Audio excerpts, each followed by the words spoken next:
안녕하세요 여러분. 오늘은 다이어트에 관한 진실과 거짓을 파헤쳐 보겠습니다. 우리 모두 다이어트 정보가 너무 많아서 뭐가 진실인지 헷갈린 적이 있을 거예요. 정보의 홍수 속에서 길을 잃기 쉽죠. 안타깝게도 우리가 체중 감량에 대해 듣는 것 중 상당 부분은 사실이 아니에요.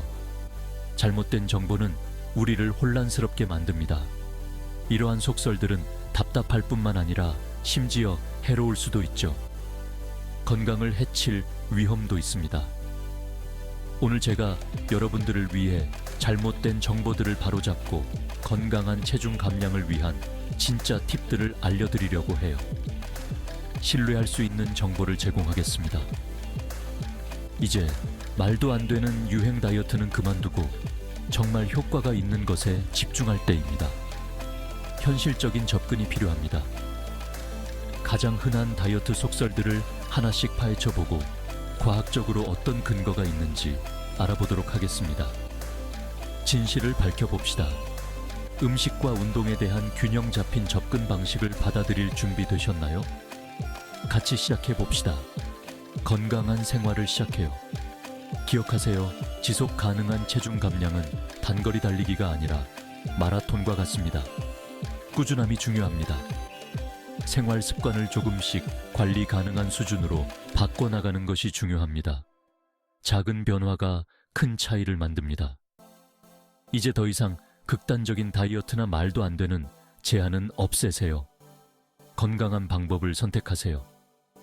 자, 그럼 본격적으로 시작해볼까요? 새로운 여정을 함께 시작합시다. 가장 널리 퍼져 있는 다이어트 속설 중 하나는 저녁 7시처럼 특정 시간 이후에 먹는 것이 체중 증가로 직결된다는 것입니다. 하지만 이건 사실이 아니에요. 중요한 건 언제 먹느냐가 아니라 무엇을 얼마나 먹느냐입니다. 우리 몸은 시계가 7시를 땡치는 순간 마법처럼 지방 저장 모드로 전환되지 않습니다. 가장 중요한 건 하루 종일 섭취하는 총 칼로리입니다.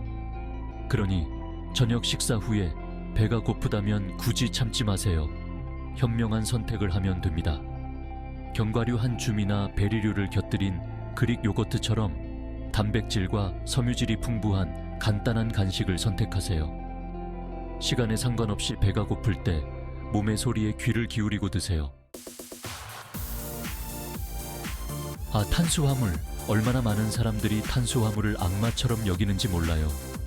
어쩌다가 탄수화물은 나쁜 평판을 얻게 되었고 사람들은 흰 쌀밥을 무슨 흑사병처럼 두려워하기 시작했죠. 하지만 여러분, 탄수화물은 적군이 아닙니다. 사실 우리 몸은 에너지를 얻기 위해 탄수화물을 필요로 합니다. 중요한 건 좋은 탄수화물을 선택하는 것입니다. 현미, 과일, 채소와 같은 복합 탄수화물을 섭취하세요. 이러한 식품들은 지속적인 에너지를 제공하며 포만감을 유지하고 만족감을 주는 섬유질이 풍부합니다. 그러니 흰 빵과 설탕이 든 시리얼은 줄이고 통곡물과 섬유질이 풍부한 과일과 채소를 가까이 하세요. 여러분의 몸이 분명히 감사할 거예요. 우리 모두 좋아하는 음식의 무지방 버전을 선택하면서 더 건강한 선택을 하고 있다고 생각한 적이 있을 거예요. 무지방 제품이 더 나은 선택이라고 믿기 쉽죠. 하지만 잠깐만요. 단지 무지방이라고 해서 무조건 몸에 좋거나 살을 빼는 데 도움이 되는 것은 아닙니다. 무지방이 항상 건강을 의미하지는 않습니다. 종종 음식에서 지방을 제거할 때 맛의 손실을 보완하기 위해 설탕, 인공 감미료 또는 기타 첨가제를 넣기도 합니다. 이는 건강에 해로울 수 있습니다. 이러한 첨가물은 오히려 체중 감량 노력을 방해할 수 있습니다. 체중 감량을 어렵게 만들 수 있죠. 지방 함량에만 집착하는 대신 섭취하는 음식의 전반적인 영양가에 주의를 기울이세요. 영양가가 높은 음식을 선택하는 것이 중요합니다. 가능한 한 가공되지 않은 자연식품을 선택하고 아보카도, 견과류, 올리브 오일에서 발견되는 것과 같은 건강한 지방은 우리 몸이 제대로 기능하는데 필수적이라는 것을 기억하세요. 건강한 지방은 필수적입니다. 끼니를 거르는 것, 특히 아침 식사를 거르는 것은 칼로리 섭취를 줄이는 좋은 방법처럼 보일 수 있지만 이는 오히려 건강에 해로울 수 있습니다. 사실은 큰 부작용을 초래할 수 있습니다.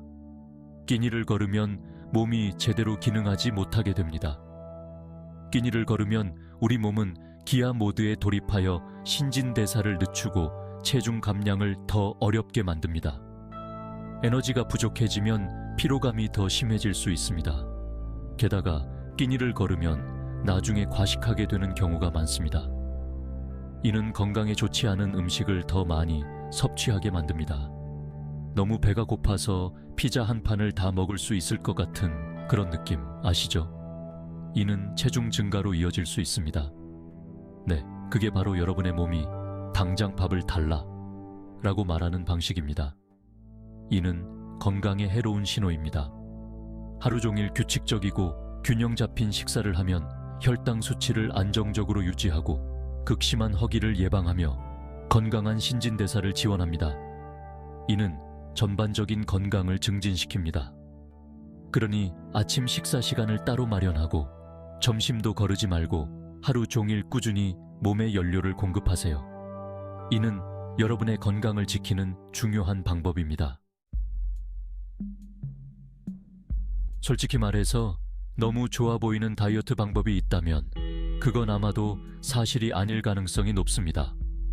빠른 체중 감량을 약속하는 기적의 다이어트는 종종 극단적인 제한이나 특정 식품군을 완전히 배제하는 것을 포함합니다.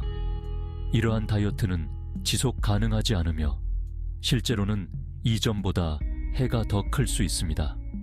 신진대사를 망가뜨리고 영양 결핍으로 이어지며 일반적인 식습관으로 돌아가면 체중이 다시 증가하는 경우가 많습니다. 심지어 전보다 더 늘어날 수도 있습니다. 이러한 유행 다이어트에 휘둘리지 말고 생활 습관을 점진적이고 지속 가능하게 바꾸는 데 집중하세요. 장기간 유지할 수 있는 균형 잡힌 식단을 선택하고 가공되지 않은 자연식품을 우선시하세요.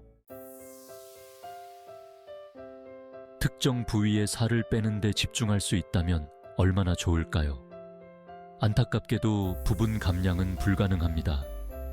윗몸 일으키기를 끊임없이 한다고 해서 뱃살이 마법처럼 사라지는 것이 아니며 스쿼트를 수없이 한다고 해서 반드시 탄탄한 엉덩이를 얻을 수 있는 것은 아닙니다. 체중을 감량할 때는 신체의 특정 부위가 아니라 전체적으로 빠집니다. 특정 부위만 골라서 살을 뺄 수는 없지만 운동을 통해 특정 부위의 근육을 키우고 탄력을 더할 수는 있습니다.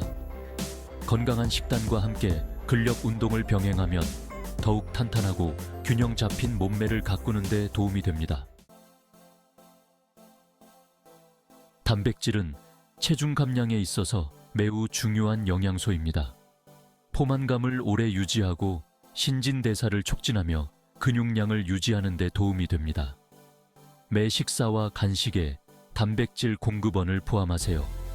살코기, 가금류, 생선, 콩, 렌틸콩, 두부, 계란, 그릭 요거트 등을 생각해보세요. 다양한 단백질 공급원을 시도해보고 가장 좋아하는 것을 찾아보세요. 물은 생명 유지에 필수적이며 체중 감량에도 중요한 역할을 합니다. 수분을 충분히 섭취하면 식욕을 억제하고 신진대사를 촉진하며 심지어 블로팅을 줄이는 데에도 도움이 될 수 있습니다. 하루 종일 충분한 양의 물을 마시도록 노력하세요. 재사용 가능한 물병을 가지고 다니면서 규칙적으로 물을 마시세요. 레몬, 오이 또는 베리 조각을 넣어 물의 맛을 더할 수도 있습니다. 기억하세요, 여러분. 지속 가능한 체중 감량은 경주가 아니라 여정입니다. 장기간 유지할 수 있는 생활 습관을 점진적으로 바꾸는 것이 중요합니다. 자신에게 맞는 건강한 습관을 만드는 데 집중하고 좌절에 굴하지 마세요. 우리는 누구나 때때로 넘어지기 마련입니다. 중요한 것은 다시 일어서서 먼지를 털어내고 앞으로 계속 나아가는 것입니다. 아무리 작은 성공이라도 그 과정에서 자신을 칭찬해 주세요. 이제 여러분을 방해했던 다이어트 속설에 작별 인사를 하고 더 균형 잡히고 지속 가능한 체중 감량 방식을 받아들일 때입니다. 여러분은 할 수 있습니다. 가공되지 않은 자연식품으로 몸에 영양을 공급하고 활동적으로 생활하고 몸의 신회 귀를 기울이세요. 그리고 가장 중요한 것은 그 과정에서 자신을 따뜻하게 대해주세요. 여러분은 강하고 유능하며 건강하고 행복한 삶을 누릴 자격이 있습니다.